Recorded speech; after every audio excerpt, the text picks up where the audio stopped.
Hi there, I'm Katjana Ballantyne. I'm the mayor of Somerville, and I am going to be releasing a series that shares with constituents and residents how this wonderful city works, the operations. As mayor, I have the opportunity to be interviewing our various departments and sharing back with you how our city works, how decisions are made, and how you can get involved.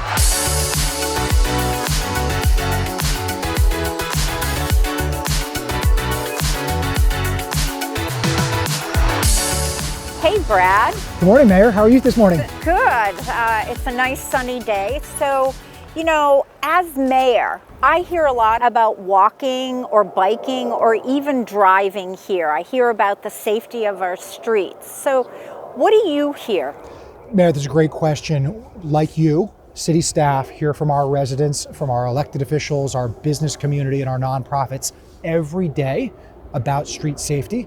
There is an epidemic of traffic safety issues across America, and Somerville is not immune from this. And so the city has built a strategic plan and a series of projects and programs to implement that plan to save lives on our streets. We call that plan Vision Zero, and the term that we use is traffic calming. So for the first time in the modern era, Somerville has a really modern traffic calming program. When we build raised crosswalks, speed humps, and raised intersections, we measure speeding behavior afterwards, and it's almost like magic. The number of drivers and the number of speeders decreases after those interventions. The number of crashes decreases. The number of pedestrian and injury crashes decreases. So raised crosswalks like the one we're standing at are evidence-based solutions that save lives. And we're really excited because our residents want them everywhere. And our staff are working really hard to bring more and more of these treatments to all Somerville neighborhoods. If we could just sort of zoom out a little bit and answer the question for residents, who's actually driving on our streets? How do we give priority to the residents who live here to make sure that our streets are safe? I think all Somerville residents know that we are a bit of a cut-through community, that the job centers of downtown Boston and Cambridge are generally connected to housing that is often in the more distant suburbs. So lots of folks have long commutes and they will use Somerville streets to get from point A in the suburbs to point B in the central city. So that is definitely a challenge.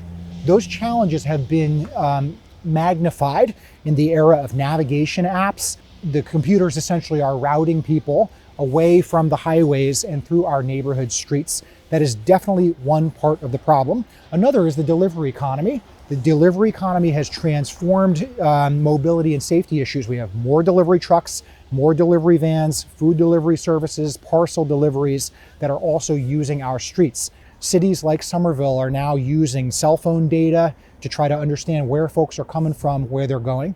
That kind of data can help us inform how to do traffic planning, how to do traffic calming, and make sure that we are providing mobility while also making sure it's slow and safe and respectful of our community. Another question I often get is what determines which traffic calming treatment you're going to use in a specific neighborhood? Many of our residents tell us that they want the ability for their middle schoolers to catch the bus. They want the ability to walk and say hello to their neighbors on the way to school or the grocery store.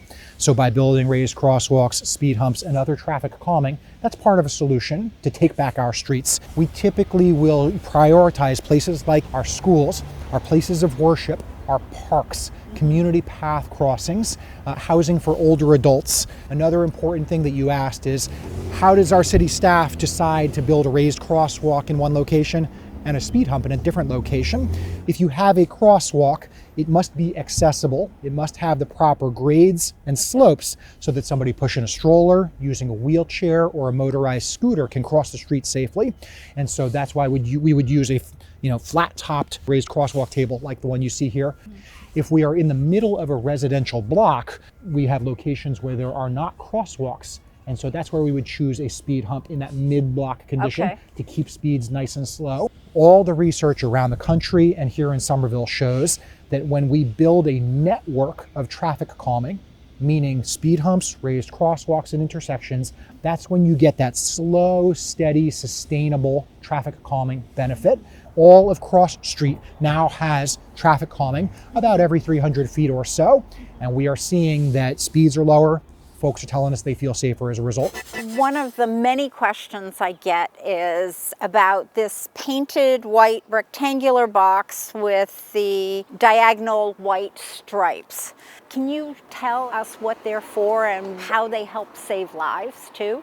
The treatment that you are asking about is a pavement marking strategy that the city uses to help motorists understand that they are not allowed to park within 20 feet of a crosswalk. There is a state law that prohibits parking within 20 feet of a crosswalk, and there are two main reasons for this. It improves safety by allowing better sight lines for people walking, biking, and driving near crosswalks. When people park too close to the crosswalks, it's incredible how invisible a small child or even an adult can be. The second reason that this is important is that turning radius is a really important part of our fire department's operations to get where they need to go on Somerville's tight little residential streets. So Brad, how can we make sure that the residents can get engaged and also stay informed? Thanks, Mayor. There are so many ways for our residents to get involved in issues related to mobility and safety. One of the ones that we recommend is to sign up for the city newsletters. The two that are most specific to this issue would be the Mobility Division monthly newsletter and the construction newsletter that our engineering team leads. But there are many other ways as well. Calling 311 or emailing 311 gets routed to the right city departments. Reaching out to the mayor's email address or to city councilors is another way for folks to get plugged into these issues. Okay, great. Thank you, Brad. My pleasure.